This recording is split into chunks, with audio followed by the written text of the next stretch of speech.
with my dearest colleague, Professor Ashraf Hatem, Professor Mohammed Al-Dsuya Abu Shhata, and my dearest friend, Dr. Majdi Idris.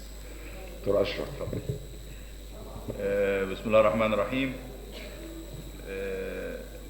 This is an important session واحنا عشان ضاع نص ساعة فانا برضه ضيعت المحاضرة اللي انا كنت هقولها، بس هو الدكتور عادل خطاب امبارح قدم يعني اكسبوزيه على البلمونري امبوليزم في السيشن بتاعت بعد الظهر، فاحنا هن يعني وفر ربع ساعة ونديهم للدكتور مجدي عشان نستمتع بالدكتور مجدي على رأي الدكتور عادل.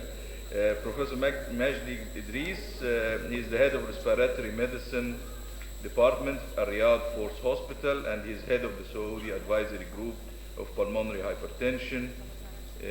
And Professor Majdi will speak about pulmonary hypertension.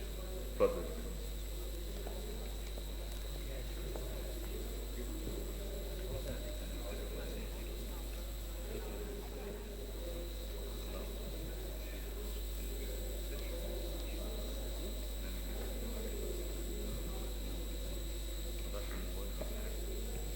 Assalamu alaikum wa rahmatullah. It's always a great pleasure and honor to be in my second country, Egypt, and especially in the Bronchology Society meeting. I enjoyed my colleagues and friends. I enjoyed the environment, and thank you very much for your kind invitation, Professor Khattab, Professor Safwat, and Professor Ashraf. What I'm going to talk today about is my favorite talk about pulmonary hypertension and where are we at the moment, what is the recent update, and what's coming in the future when we talk about pulmonary hypertension. To start with this, my disclosure, there is nothing related to this talk in particular. I give talks to many companies, and I did receive some research grant from Pfizer and Acterial. To go further, talking about pulmonary hypertension, I would just like to start saying pulmonary hypertension is a very aggressive and fatal disease with very, very high mortality. When you look at the definition based on the update, there was no changes. We still define pulmonary hypertension hemodynamically by looking at the mean pulmonary arterial basically pressure of equal or more than 25 millimeter of mercury, low wedge pressure, and high pulmonary vascular resistance, and that's explained the pathobiology of the disease. And again, I emphasize that this is a hemodynamic diagnosis, so you need a right heart cath. With all my respect to our dear cardiologist, echocardiography is only screening, it's not diagnostic test, so we do not start treatment at all based on echocardiography. Now, this is a bit of complex slide, but it just like showed our targeting pathway. When we treat this disease, we use basically the arachidonic acid pathway to stimulate the prostacyclin to accumulate cyclic AMP, which induce vasodilatation and decrease proliferation in the vasculature. We use basically the nitric oxide pathway through the L-arginine to accumulate cyclic GMP. And then we use drugs such as sildenafil to prevent the degradation of the cyclic GMP, or to stimulate this pathway through a new drug that I'm going to talk about called riociguat. We also use a drug to block the endothelin pathway, endothelin A and B, basically receptor on the smooth muscle, to basically induce vasodilatation. And more recently, we have this anti-cancer therapy, basically targeting some of the growth factors, such as a platelet-derived growth factor, that I'm going to touch base as well. Now, there's another complex slide. I really apologize for this, but this is our new guideline showing how should we treat this patient. I just like to emphasize on one thing. It depends on the cath to make your next step of management, whether you're going to use calcium channel blocker, targeted specific therapy, or even anti-cancer therapy in this disease. So basically, you need to make your decision based on the hemodynamic data that you got from the cardiac cath. Nevertheless, the disease is still very fatal if you look at it. This is without basically treatment. You look at the survival after 3 years is about 30% in all comers. With the current treatment, we managed to double the survival. So now the 3-year survival is about 60%. So that's kind of significant improvement, but that's still not good enough. And still, if you look at the mortality, it is about 10% per year. So that's still, although we are getting better, we're still far from the idealistic things. So I'm going to now share with you the 4 recent trials. I'm talking about the new drugs in dealing with this patient. The first study is the Siratin study, and it's talking about a new drug called macitentan. Now, macitentan is a drug coming from the same, if you like, family of the older drug, the bosentan, that we used to use to antagonize and to block receptor A and receptor B, endothelin receptor A and B, in the smooth muscle and in the endothelial cells to induce vasodilatation and to prevent proliferation of the cells. So it is a novel dual endothelin receptor antagonist with sustained receptor binding. And the Siratin study was basically published a few months ago in the New England Journal of Medicine, which was the first basically event-driven study. So it was looking at the morbidity, mortality in those patients. And that was a bit different than the previous study, looking at exercise limitation or hemodynamics. So this looks like worsening endpoint or what they call event-driven. So they basically tested macitentan 10 milligram versus 3 milligram versus placebo for a period of time to get significant or certain number of the events, which was 285. And what they found that macitentan, for the first time, first oral drug, showed that this drug significantly decreased morbidity and mortality in the disease by about 45% compared to placebo. And now when I say placebo, it is not really placebo. It is patients using the standard treatment. It could be sildenafil, it could be prostacyclin, but now you are adding macitentan to it. So this was a significant, I'll say, gain that we got recently by having this drug available, which was approved by the FDA a few months ago. So we hopefully will be able to get this drug to the market very soon. Now the second drug is the riociguat. And riociguat, again, is a new drug that's targeting kind of the nitric oxide pathway, but it is different from sildenafil, which work mostly on protecting the little available nitric oxide in the system and preventing it is basically degradation. While riociguat stimulate nitric oxide through either direct stimulation or through stimulation of the cyclic guanylate cyclase enzyme to get more cyclic GMP. So even if you have low level of nitric oxide, you can still manage with riociguat, but maybe not with sildenafil. And this was the first study. Again, it was in the New England Journal of Medicine a few weeks ago, the patent study looking at the patient with a pulmonary arterial hypertension, that is group 1 disease, and found that when you use riociguat at 2 different doses, 2.5 or 1.5 compared to placebo, and you go that for over 8 weeks, the outcome was very, very good. And when you look at the 6-minute walk distance, which basically reflect the exercise improvement, there was significant improvement in those patients receiving riociguat versus little deterioration in the placebo group. And when you look at the secondary endpoints such as hemodynamic, the PVR significantly improved in riociguat, NT-proBNP, function class, etc. So all of those were very appropriately, and riociguat gained a lot of attention. But that's not where riociguat get the best attention. Now riociguat is the first ever drug. I'm just here talking about just, it was a little bit more hypotension than placebo, and that was the main side effect. But riociguat in another study, again in the New England by the same German group, find that this drug for the first time we have something to use in patients with basically inoperable chronic thromboembolic pulmonary hypertension. Before riociguat, we had no medical treatment. But now with the chest study, again in the New England, riociguat used in patients who had inoperable CTEPH. So we don't use the drug in those who have operable, that you have to go for surgery. But we use the drug in those patients who cannot be treated for surgery. So they have very distal disease that the surgeon cannot approach and take it out. So this drug was tested in those patients and compared to placebo.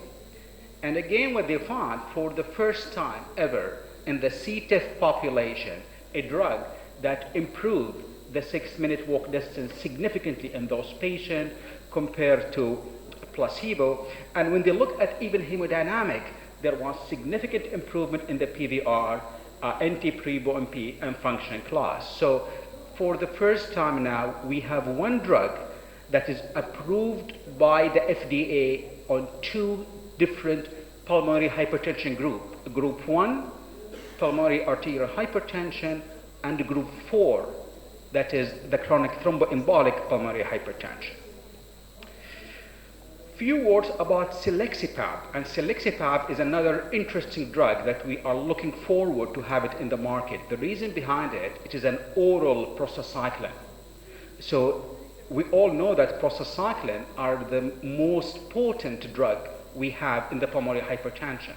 But the problem with the prostacyclin was usually how to give it, through the continuous IV infusion, continuous sub-Q infusion, or very frequent 9 times nebulization per day. That was not convenient. So for the first time, now we have an oral drug that stimulates the prostacyclin receptors on the smooth muscle. And this phase 2 proof of concept basically study, selexipag was used at escalating dose from 200 BD up to 800 BD.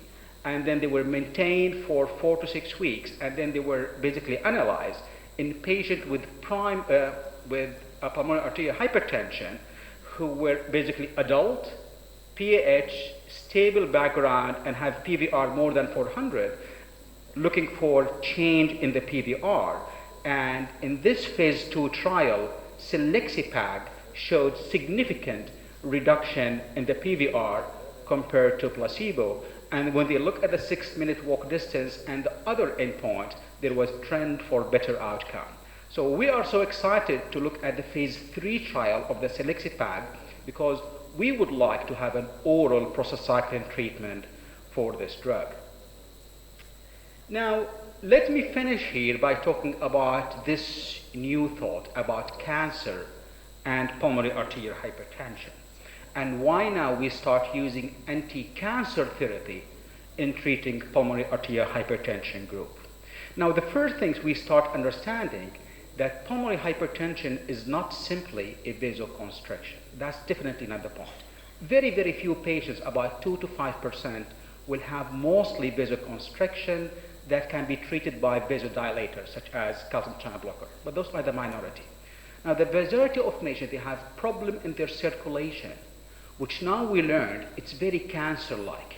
We learned that very similar to the cancer, the proliferation of the cells in the pulmonary vascular layers is not dependent only on oxygen. You know what happened? We have the mitochondria in the cells, and the mitochondria is the brain of the cells that monitors cell division and cell death. Normally, if our cell proliferate too much, such as cancer, the mitochondria will detect that and kill the cells, what we call the apoptosis. But this process is depend a lot on oxygen. Mitochondria need oxygen to think. Cancer cells, being smart, they start dividing slowly but surely by using glucose and not oxygen, the anaerobic pathway, and bypassing the mitochondria. And that's what happened in pulmonary hypertension. The cells proliferate anaerobically, bypassing the mitochondria. There's also stimulation of the growth factor that inhibit the apoptosis as well. So cells, they are formed and they don't die, so they keep accumulate. And of course, if you look at the end result, I think this is not working. Sorry, it's not moving.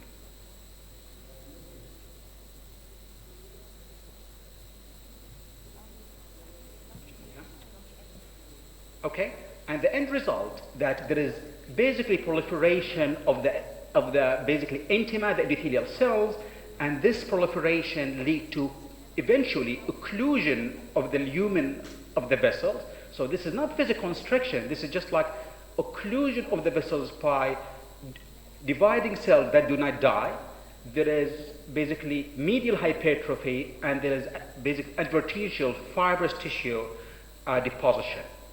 And now there is many studies to show that this is induced by the upregulation of many growth factors that are present in cancer cells, such as vascular endothelial growth factor, transforming growth factor beta, TGB beta, and other growth factors.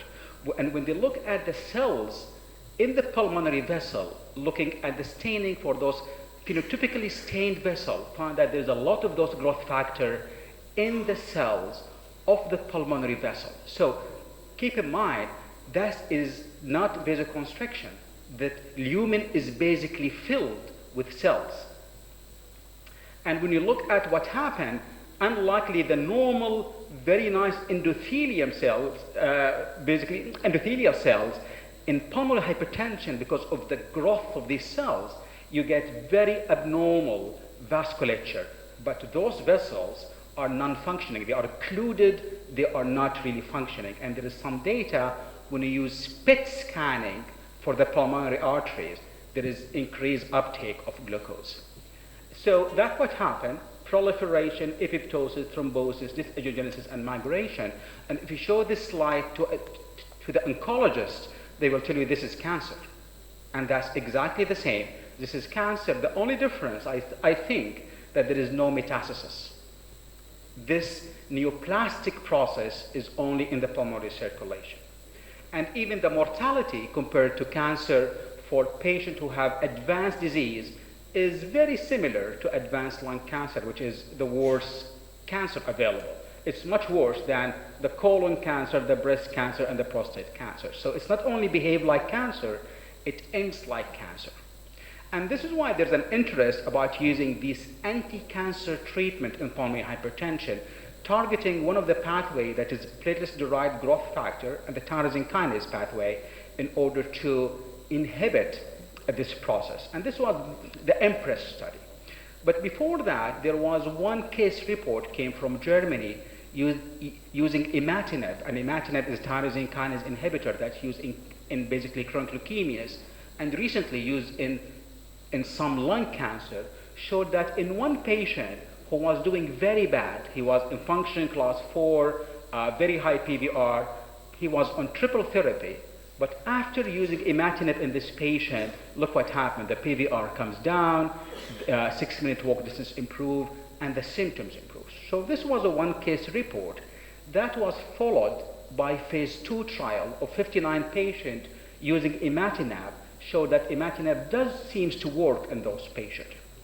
And that took us to phase 3 Empress trial, which is it is double-blinded, multi-centers, placebo-controlled trial using imatinib in pulmonary arterial hypertension patient. And if you look at the data, those patients, they were on combination treatment. I'm sorry, I don't know what's happening here, but that's fine. So those patients were at least on 2 drugs. So they were on sildenafil, prostacyclin, bosentan, whatever. So at least on 2 drugs. And they had a problem in their PVR more than 800, very advanced, basically, diseases. And they were randomized to receive a placebo or imatinib 200 milligram that was basically pushed to 400 milligram. And then they continue for 22 weeks, and they look for the primary endpoint was 6-minute walk distance as the first endpoint, and the secondary endpoint was the hemodynamic and time to clinical worsening. So what happened when we use imatinib in those patients, when we use anti-cancer therapy? So what happened at the primary endpoint, the 6-minute walk distance, talking about the improvement in the exercise performance, which probably reflects improvement in the cardiac output, there was significant improvement in the 6-minute walk distance in the imatinib group compared to the placebo group. So that was a very kind of interesting. And when you look at the hemodynamic, those patients, they have a drop in the pulmonary arterial basically pressure, significant improve in the cardiac output, significant reduction in the pulmonary vascular resistance, and significant reduction in the right atrial pressure. So that was really an excellent news. But there was a problem. Although those patients get better hemodynamically and function, the clinical worsening endpoint was the same compared to the two groups. For example, when you look at the death, it was similar, hospitalization was similar, changes in the function class was similar, and there was some problem with subdural hematoma. There was 2 patients with subdural hematoma, and when they follow up them later on, another 8 patients with subdural hematoma. So based on this, the author said of the IMPRESS study, imatinib improved exercise capacity, improve RV function, and improve hemodynamics, but it did not change the worsening clinical outcome. And there was a concern about safety profile of subdural hematoma. So until further data, the author said in their study, in their conclusion, the off-label use of imatinib is strongly discouraged, and the author believed that this was a negative study. But let me tell you different perspective we have. Yes, the end result of this patient, that there is some marker for improved outcome, but there was some problem in the safety and the clinical endpoint. We wrote editorial about this, about the early of this year, about what did we learn from the oncologist? What did we learn from cancer people? Now, cancer people, interestingly, they had this idea, which based on recent knowledge in understanding the genetics, the genotyping, and the epigenetic of the disease. And what they learned, that each cancer cells behave differently. For example, not all squamous cell lung cancer behave the same or respond the same to the same drugs. Not all adenocarcinomas of the lung cancer behave the same. They look the same under the microscope, but they behave differently, depends on their genetic background and how they can change their genetic sequences to overcome certain drug.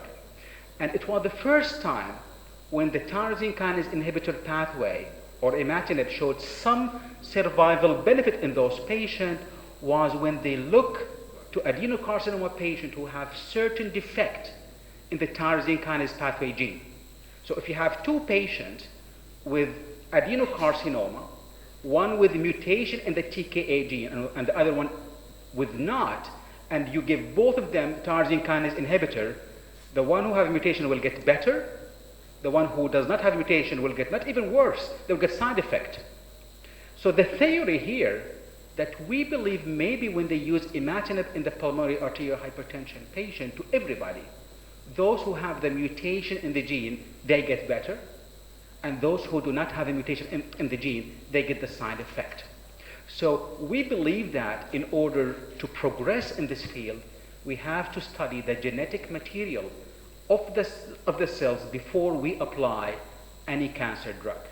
And the second lesson from the cancer people, we should learn that monotherapy does not work. Because we know that if you use one drug, the cancer cells will use the other pathway upregulated to overcome your basic drug. And the relapse of the cancer is usually worse than the primary cancer. So we think that's our own belief, that if you would like to use this drug of medication in pulmonary hypertension, you need to use it only on those who have susceptible genetic changes, and you have to use more than one drug. So my take-home messages to you are the following, just to save some more time as well for the group. That PAH is a killer disease. It's really bad. It's very aggressive, with mortality rates similar to advanced malignancies. PAH, again, I keep saying this, at least in the adult population, please don't use echo to make a diagnosis. Use echo to screen. It is hemodynamic. You need right heart cath. We know that our evidence-based treatment by modern target therapy has improved the outcome, doubled basically the survival, but we're looking for better result. I think we have some more good news with the macitentan, riociguat, and selexipag that are really coming in the market soon. We hope that they will add extra benefit, and we think there is still a room in the future to use anti-cancer treatment in pulmonary arterial hypertension group. And again, it would be my pleasure to invite you to our next Saudi Association of Pulmonary Hypertension meeting in Muscat, Oman in early May. This is the meeting website, and we have decided within the SAF group that if we have anybody applying to come from Egypt, they can get 50% discount, and anybody from the Bronchology Society, they can come for free. So we will basically, if you are a member in the Bronchology Society, means that you are a member in the SAF, and you do not need to pay anything. So please, you can go to the website and you can contact our organizer here in Cairo, and would like to see you all in Muscat, inshallah. Assalamu alaikum wa rahmatullahi wa barakatuh. Thank you very much. Thank you so much, Dr. Majdi, and thank you for both the informative, as usual, presentation and for the kind invitation. And although we are behind the schedule, I permit only 2 very short questions with short answers. دكتورة مها، ميكروفون من فضلك هنا.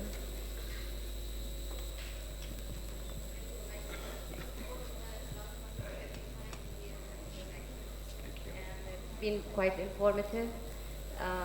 My question, since we manage as a group the pediatric population, as we all know, all medications are not we don't do trials on new medications on pediatric patients. There's a special group which is the Eisenmenger. Any of these new medications, macitentan and others, have been used in Eisenmenger syndrome because that is a big population, Right. and having reversed the problem then might really offer them quite a better outcome. As we all know, they have already a better outcome than Right. the IPS.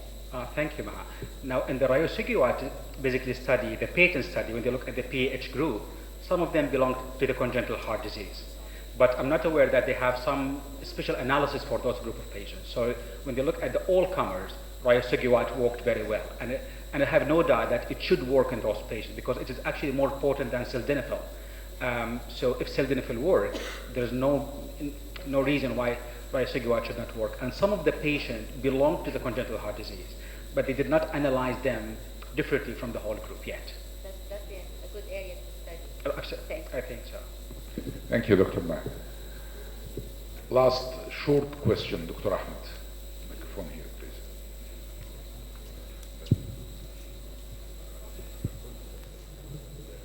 In pulmonary hypertension, as you already mentioned in all your study, I heard one research comes a few years ago from southeast of Asia. They did a aortic or mix between the systemic circulation and the venous circulation. It makes some sort of increasing oxygen supply to the lung, and it works, but it was as an experimental animal.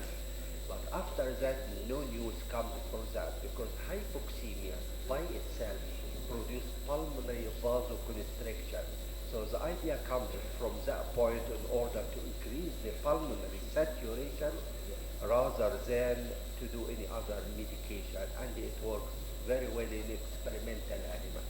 Right. Did you hear about that, and what's your comment? Okay, thank you very much. I think if I get the question right, it is the use of hypoxia to cause systemic vasodilatation, to increase the venous return, and increasing the cardiac output, compensating for the hypoxemia in the lungs. The problem, this does not work in a human because, as you rightly said, unlike animals, you get exaggerated vasoconstriction response in the lung that overcome the increase in the cardiac output. But there is recently different way of thinking belong to the same strategy, that is the denervation of the systemic circulation. Now we know that renal denervation has been used to treat systemic hypertension. So by denervating the renal arteries, you can significantly get rid of the systemic or essential hypertension in certain patients. And there was one article basically published about what about denervating the pulmonary arteries. If you go and get rid of the nervous supply, the vagus nervous supply to the pulmonary circulation, would that make a difference? In one study, basically published in JACC, the Journal of Adult Cardiology, showed that in their 40 patients, that did work very well. Actually, we will start in Saudi Arabia some program with the German group to look at this, whether this is going to work, to denervate the pulmonary artery. In my understanding, it shouldn't make a lot of difference because, as I said, it is not simple vasoconstriction. It is more than this. But at least in that case report, it worked very well in the 40 patients, and we might be surprised it might work. I would like only to say basically one thing that Professor Safa told me yesterday, that still pulmonary hypertension management is, because of the financial situation, is kind of going slowly in Egypt. But I would like to really tell you that now you have generic bosentan coming from India and from Canada. You have generic sildenafil. So I think there should be some now push forward to have this. And we are in the SAF group. We would love to have any collaboration with the Bronchology Society or other society if you are willing to start in the pulmonary hypertension program. Thank you so much, Magdi. Thank you so much. Now, we'll introduce the last lectures about pulmonary vascular disease in sickle cell anemia. Dr. Sabah Ahmed, lecturer of pulmonology, Cairo University.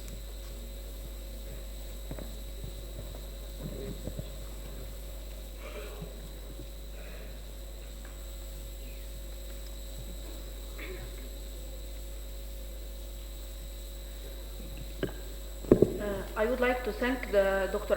Tariq Safwat and Dr. Ashraf Madkour, Dr. Adel Khattab, and Dr. Ashraf Hatem, and all chairperson for inviting Dr. Yusri for this presentation, and I will present the topic instead of him. My topic is pulmonary vascular disorder in sickle cell disease.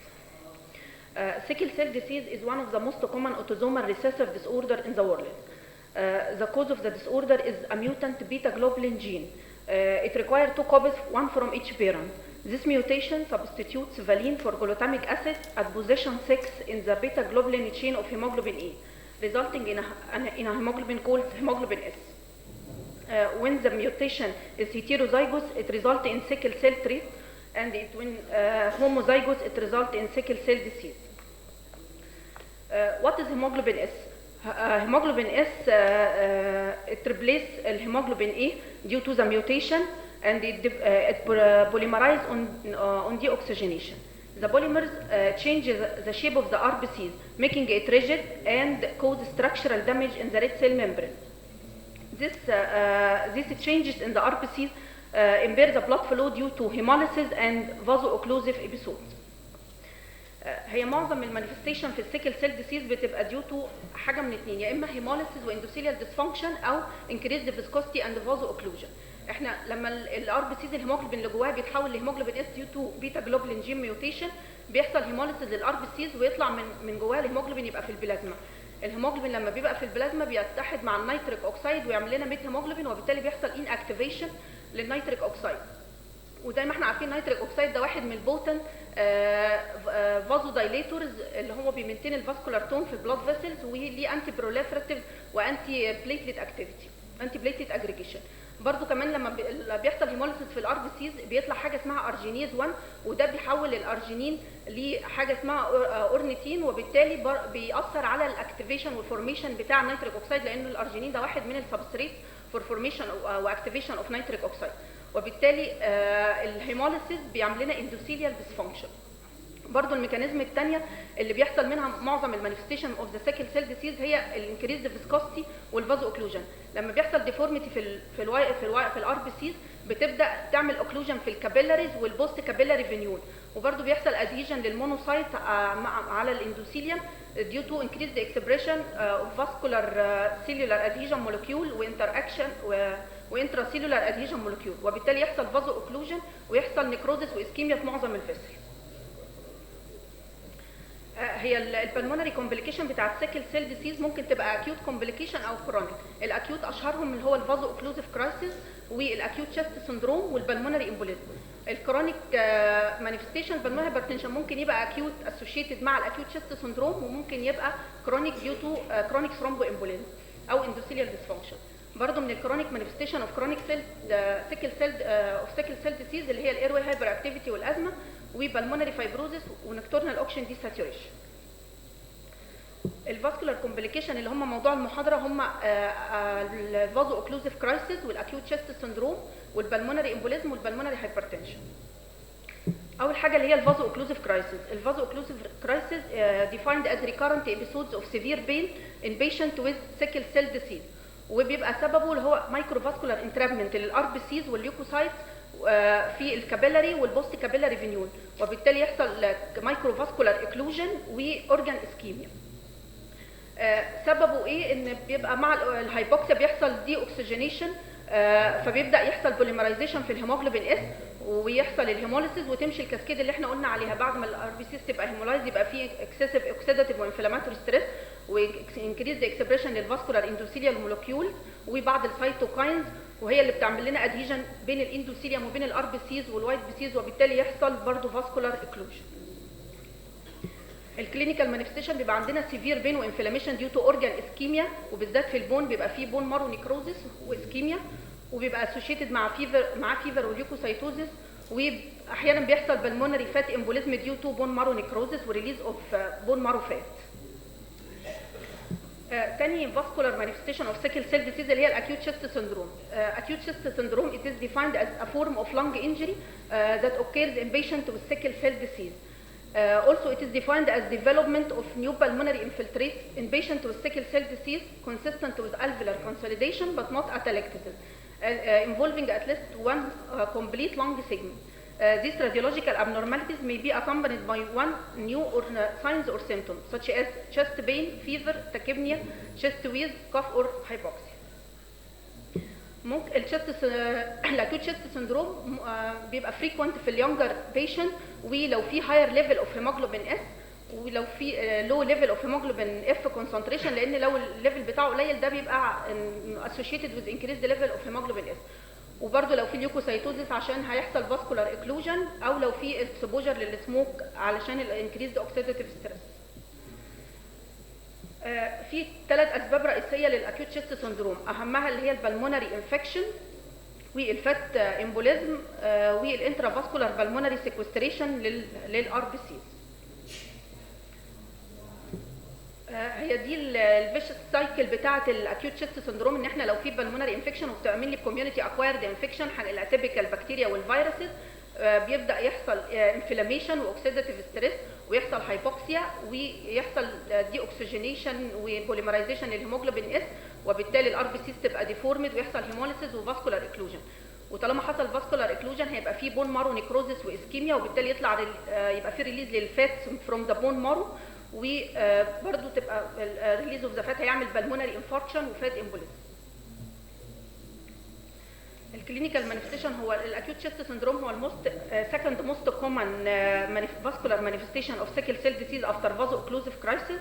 هو بيديفلوب 24 to 72 hours after the onset of severe pain، وبيبقى اسوشيتد معاه فيفر وليوكوسايتوزيس، واحيانا في 13% من العيانين بيبقى فيه اكيوت في رياكتيف اير واي رياكتيف اير واي ديسيز، وهو عاده سيلف ليميتد، لكن ممكن يبقى بروجريسيف لاكيوت ريسبيراتوري فيلر والبيشنت يحتاج ميكانيكال فنتيليشن. التريتمنت سبورتيف كير ان ذا فورم اوف هايدريشن وانالجيزكس وبرود سبيكترم انتي بايوتكس تو كنترول انفكشن. supplemental oxygen is mandatory to avoid hypoxia and polymerization of hemoglobin S. وطبعا مهم جدا بلاد ترانسفيوجن سواء باكدو ار بي سيز او هول بلاد تو ريبليس الديفورمد ار بي سيز. الكورتيكوستيرويد يعني هي ديبيت اليوز اوف كورتيكوستيرويد في الاكيوت شيست سندروم، لانها بيقولوا انها بتبقى اسوشيتد بال 25% من البيشنت بريباوند فازو اوكلوزيف كرايسيس. ممكن ندي انهيلد نيتريك اوكسايد لان بيبقى في دي اكتيفيشن للنيتريك اوكسايد بريليز للهيموجلوبين من الار بي سيز. والميكانيكال فنتيليشن تبقى ريكوايرد في العيانين اللي هم بيديفلوب ريسبيراتوري فيلر. برضو من الفاسكولار مانيفستيشن بيبقى عندي اندوثيليال ديسفانكشن وفاسكولوباثي افكتنج كل البري كابيلاري ارتريول والكابيلاريز. واهم سبب للفاسكولوباثي او الاندوثيليال ديسفانكشن هي الكاتابوليزم اوف ذا هيموجلوبين، لان لما الهيموجلوبين بيطلع من الار بي سيز بيبقى انجلفد بالماكروفاج، والماكروفاج لما بيبقى انجلفد بيها الهيموجلوبين بيأكتيفيت انترلوكين 10 اللي هو بيساعد الاكسبريشن بتاع الهيم اوكسجينيز انزيم، وده بيبقى ليه انتي فايبروتيك وانتي بليتلت اكتيفيتي. برضو الهيموليسيس زي ما اتفقنا بيأفكت النيتريك اوكسيد اكتيفيتي وبيأثر على الارجينين اللي هو مهم للنيتريك اوكسيد، وهما الاثنين مهمين للاندوثيليال انتجريتي والفازو دايليتور تون اوف ذا بلاد فيسل. سبب برضو الاندوثيليال ديسفانكشن بيبقى فيه هايبر كواجولابل ستيت due to deficiency of nitric oxide and arginine. The last one of the vascular complication of sickle cell disease is the pulmonary hypertension. Pulmonary hypertension should be screened in patients with sickle cell disease because it is common in sickle cell anemia.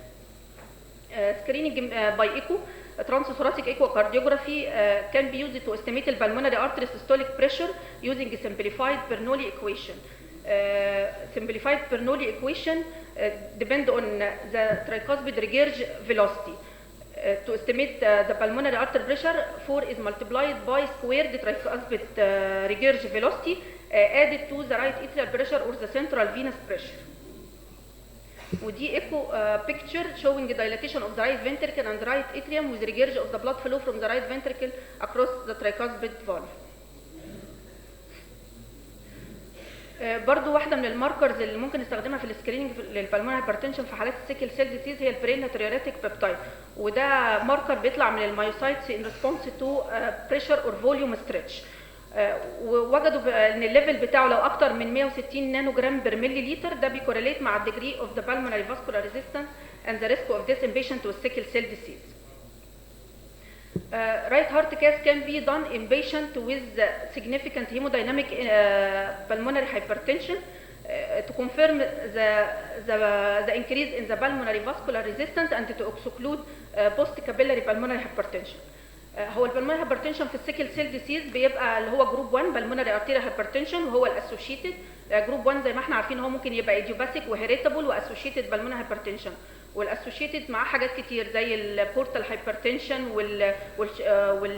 والكرونيك هيموليتيك انيمياز من ضمنها اللي هي السيكل سيل انيميا. وهو البلمونري ارتيريال هايبرتنشن characterized by mean pulmonary artery pressure more or equal to 25 millimeter mercury and the pulmonary capillary occlusion pressure less than or equal to 15 millimeter mercury. وعادة الكاردياك اوتبوت هنا بيبقى هاي وبالتالي الكاردياك اوتبوت لما يبقى هاي بيبقى فيه البريفرال فاسكولار ريزيستنس بتبقى قليله، لان زي ما احنا عارفين البريفرال فاسكولار ريزيستنس بتساوي المين بالمونري ارتري بريشر ناقص الويدج بريشر على الكاردياك اوتبوت. فعادة لو الكاردياك اوتبوت عالي البريفرال فاسكولار ريزيستنس البلمونري فاسكولار ريزيستنس بتبقى قليله. الميكانيزم اوف بالمونري هايبرتنشن في حالات السيكل سيل ديسيز هي ليها ميكانيزم كتير، اهمها اللي هي الكرونيك انيميا بتزود الكاردياك اوتبوت، وطالما في انكريز في البلاد فلو هيبقى عاده في انكريز في البلمونري ارتري بريشر. الهيموليسيس زي ما اتفقنا لانه هيقلل النيتريك اوكسيد هيعمل ان اكتيفيشن وهيقل الارجينين.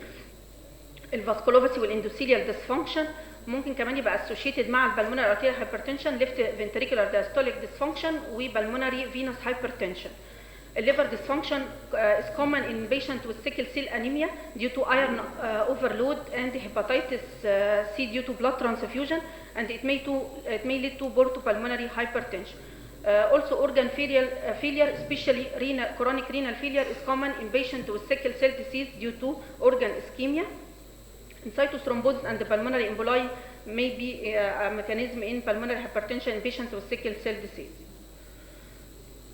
Chronic thromboembolic pulmonary hypertension was found to be present in 5% of patients with sickle cell disease and identified by high probability ventilation perfusion scale. So chronic thromboembolic pulmonary hypertension should be considered and evaluated in all patients with sickle cell disease and had a significant or markedly elevated pulmonary artery pressure. ودي CT chest of a patient with chronic thromboembolic pulmonary hypertension showing dilatation of the mean pulmonary artery compared to the ascending aorta.